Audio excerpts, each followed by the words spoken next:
Hello, grade 10, and welcome to a new reading lesson in the theme of human rights. And this time it's called Yemen Crisis, What You Need to Know. Of course, Yemen is an Arab country, and it's going through a huge, devastating war at the moment. These are the objectives for this lesson. Please read them from the PowerPoint at your own time.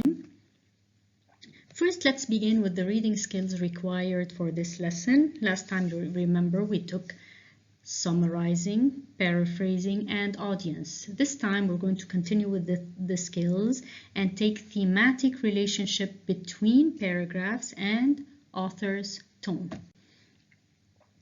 Let's start with thematic relationship between paragraphs. Now, depending on their purpose, authors use different methods to connect ideas between paragraphs.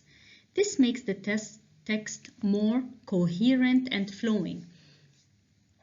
Okay, in order to make your ideas connected, you need to relate the paragraphs together using one of the methods below. Let's take a look at the types of thematic relationship that the authors use to connect their ideas in a paragraph or among paragraphs.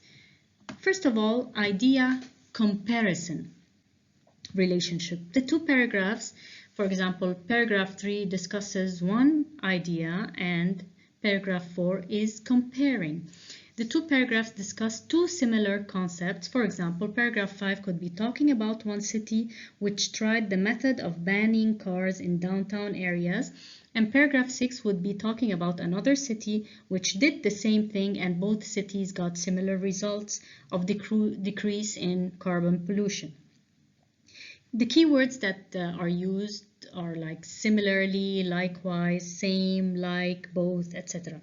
Those would be your cues for telling which type of relationship the author used. We call them keywords.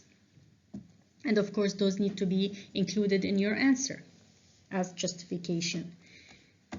Second type of thematic relationship is called idea contrast. Of course, the word contrast means the opposite.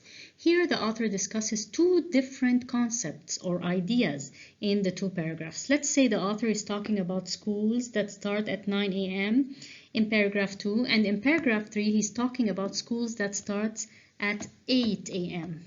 Of course, here I meant 8 a.m. and shows the contrast in school performance among teens in those schools. Two schools. Keywords used are on the other hand, however, yet, but, nevertheless, in contrast. All of those are opposite words, idea contrast words.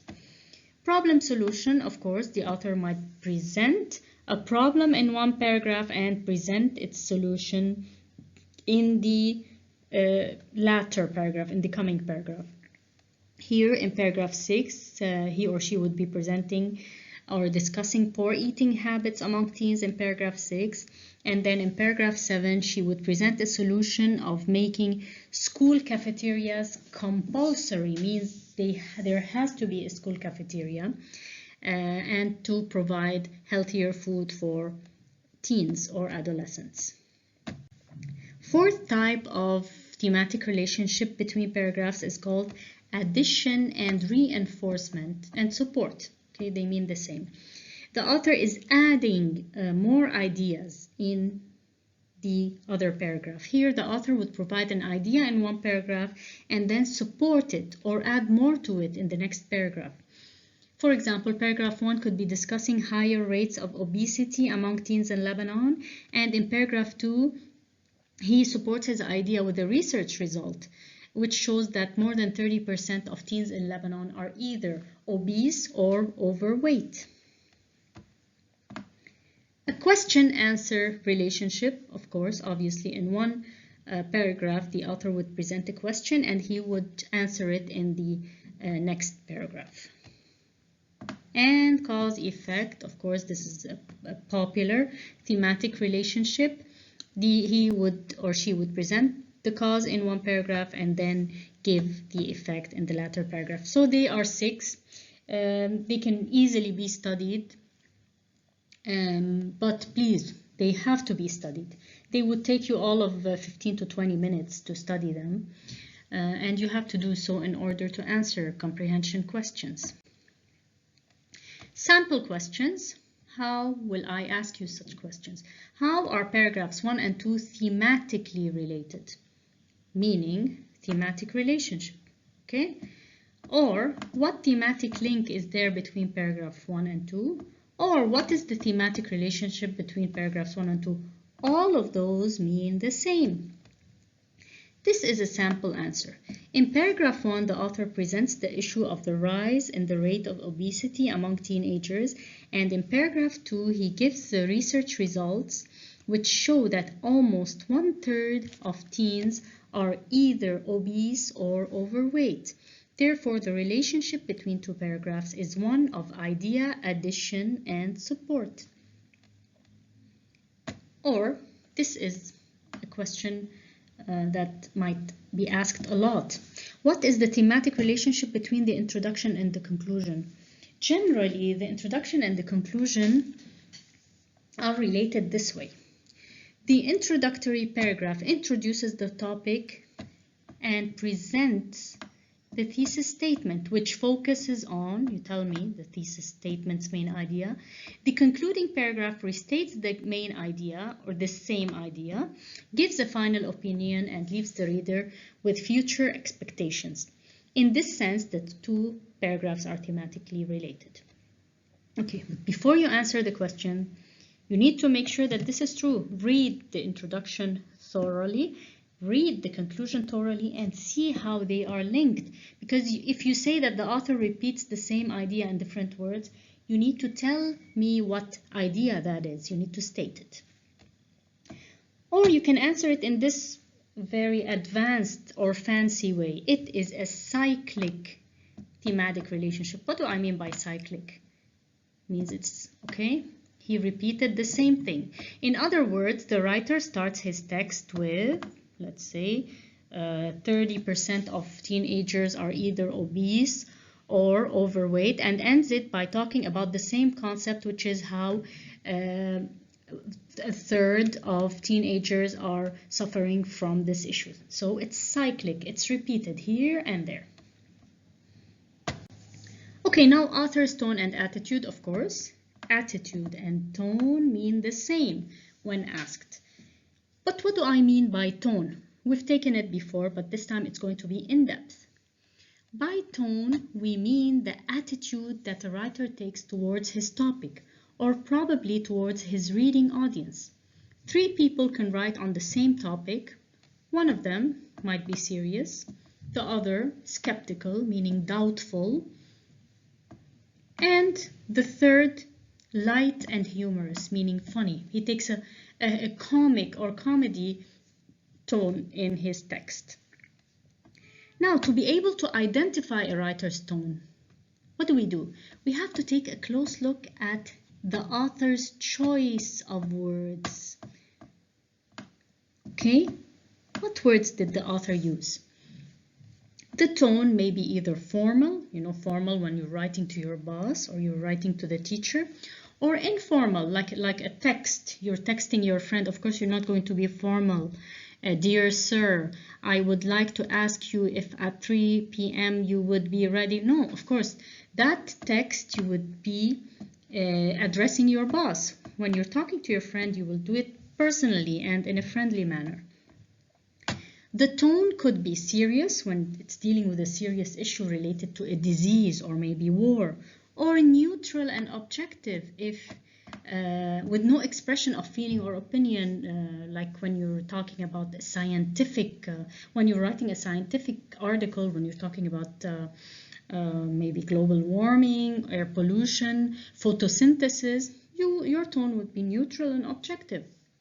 You don't put feelings and opinion into scientific articles. The tone might be humorous, meaning funny, if the author wants to entertain the audience and make them laugh.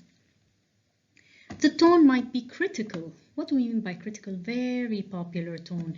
If the writer is talking about how the government is mishandling the coronavirus issue, meaning how it's handling it in a wrong way. how it's not dealing with it correctly, and how it should have done things differently. So the verb of critical is criticized. The author here is criticizing the government, saying that it should have done a better job in handling the issue. The following is a list of the most common tones used by the authors. Okay, generally it's going to be one of those. We will go through them, of course, one by one during the Zoom live.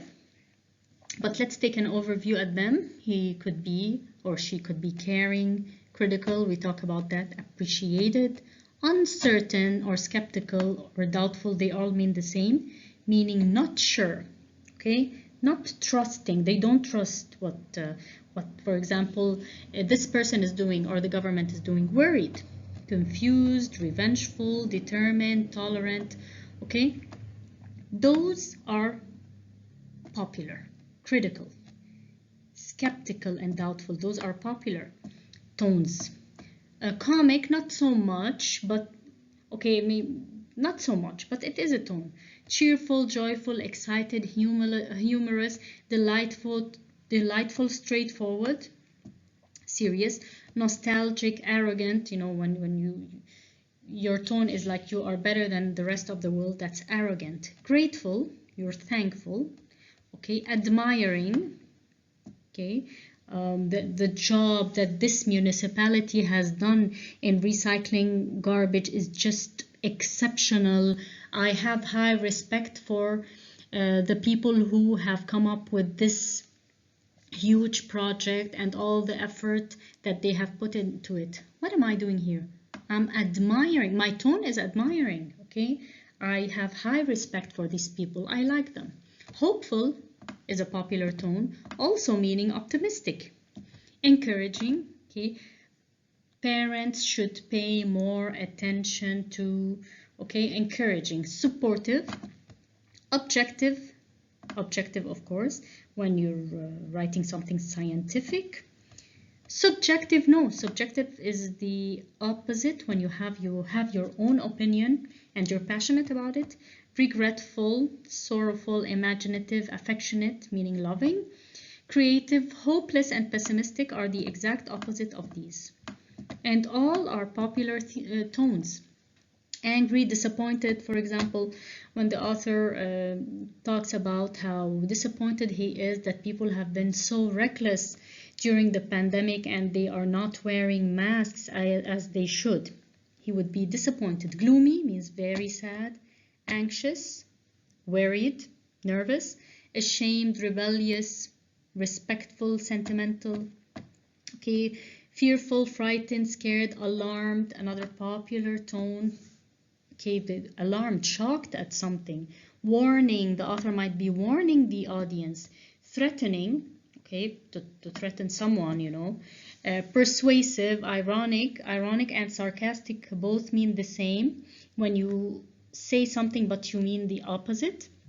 Apathetic, it means you don't care at all. Ambiguous, you know, neither with this nor with that, it's ambiguous. Now, sample questions related to author's tone. What two adjectives best describe the writer's tone in paragraph 6 of the text, Lebanon, Steps to Improve Women's Rights? By the way, this was number 4 in B, and I asked you not to do it because we hadn't taken the skill yet. So I brought it up again here. I displayed the paragraph for you, so let's read it together.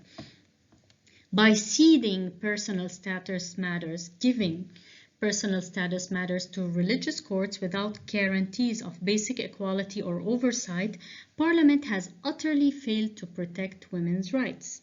Faqih said, "It is outrageous that Lebanese women cannot pass on citizenship to their children, arbitrarily depriving children of citizenship and leaving some at risk of statelessness," meaning having no citizenship.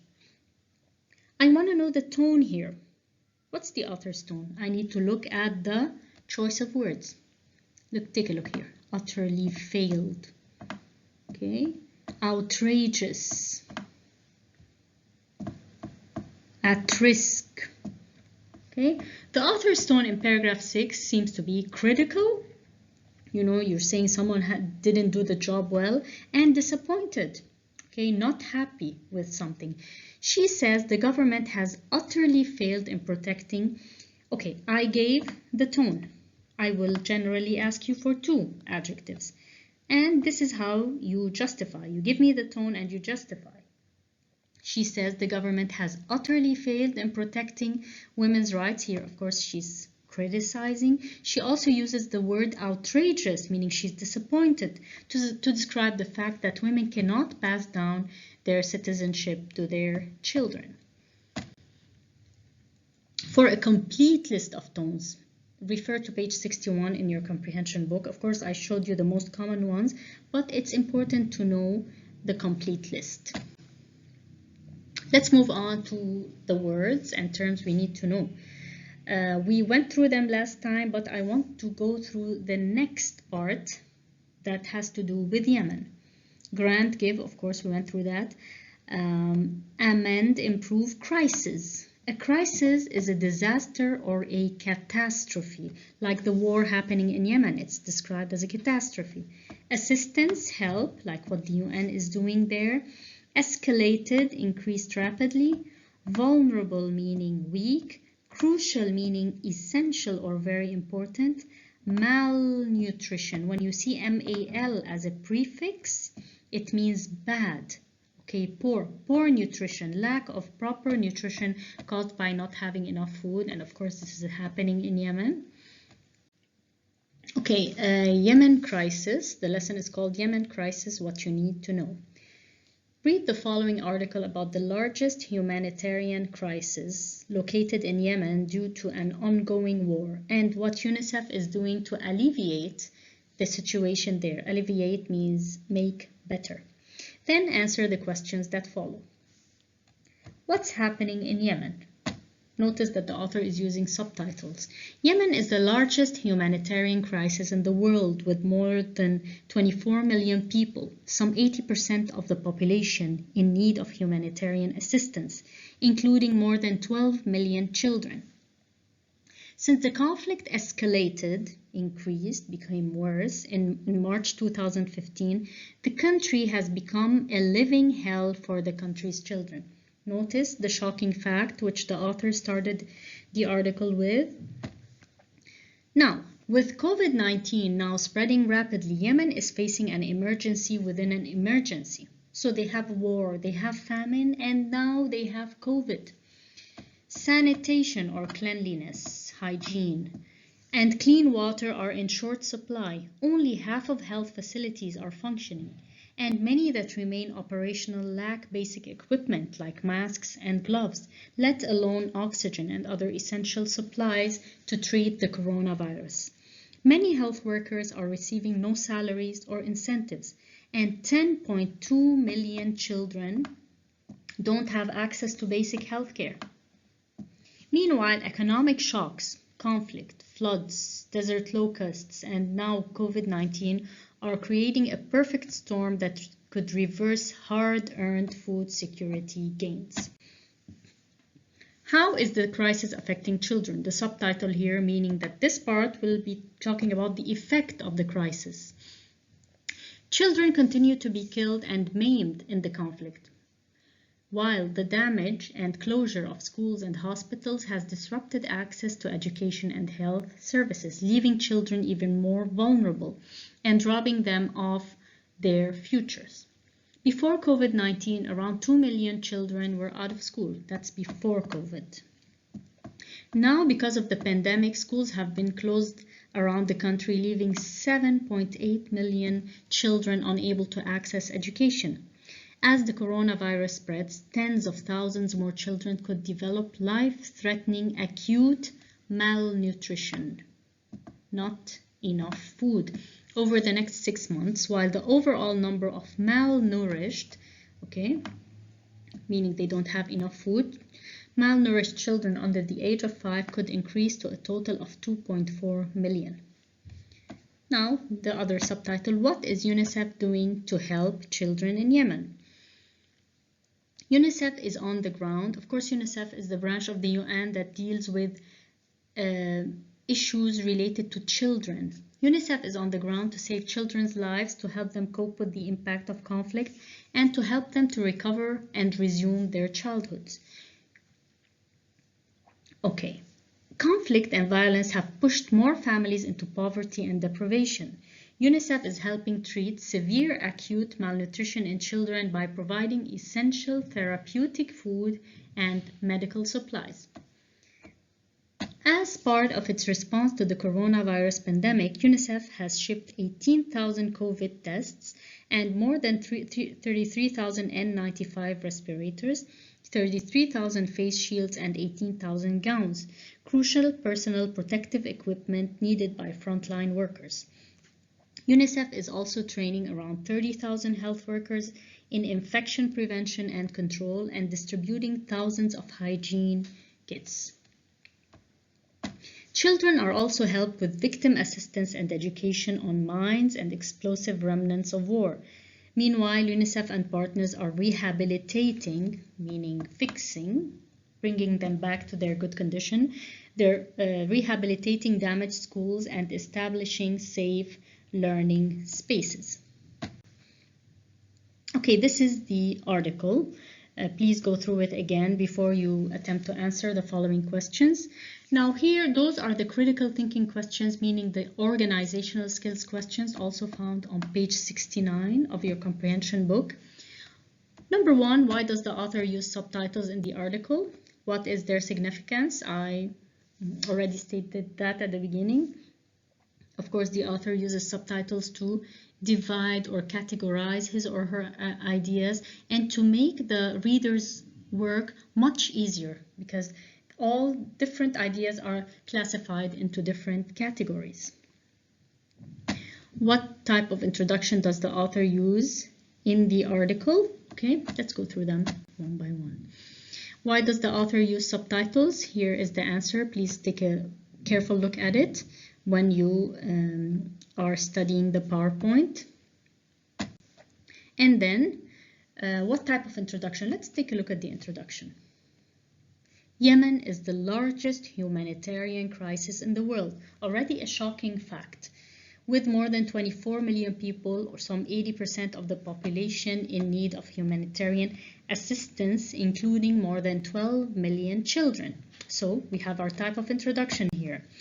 The author begins the article with a shocking fact about Yemen, where he states that 24 million people, or 80% of the population, are in serious need of humanitarian help, and it's the largest humanitarian crisis in the world. So I stated the type and I gave the clue. Now I need to state the purpose. Why does the author use that? By using this method, the author aims at catching the reader's attention, arousing their curiosity, and introducing the main idea of the text, which is how the crisis in Yemen is affecting its people. Now, the thematic relationship between paragraphs 4 and 5, I displayed both paragraphs for you. Here, we're talking about what was happening to the children during the pandemic, what they're going through. 7.8 million children are unable to access education, schools, malnutrition is on the increase. That's in paragraph 4. Paragraph 5, what is UNICEF doing to help the children? So obviously here, the author states the problem, and here there is a solution. UNICEF is on the ground to save children's lives, to help them cope with the impact of conflict, and to help them to recover and resume their childhoods. Conflict and violence have pushed more families into poverty. UNICEF is helping treat severe acute malnutrition in children, etc. So, the thematic relationship between paragraphs 4 and 5 is one of problem and solution. In paragraph 4, the author presents the issue of suffering children in Yemen due to the COVID-19 pandemic, where millions are out of schools, suffer from malnutrition, and are under threat of dying. In paragraph 5, the author shows how UNICEF is helping out those children by providing food and medical supplies. Okay? So this is it for our lesson. Your graded homework next time. The weight will be 2. number 4 in A, then all of B, C, D, and E, page 69 in your ebook. Of course, it will be uploaded in the app too. Okay, so until then, please stay safe and bye.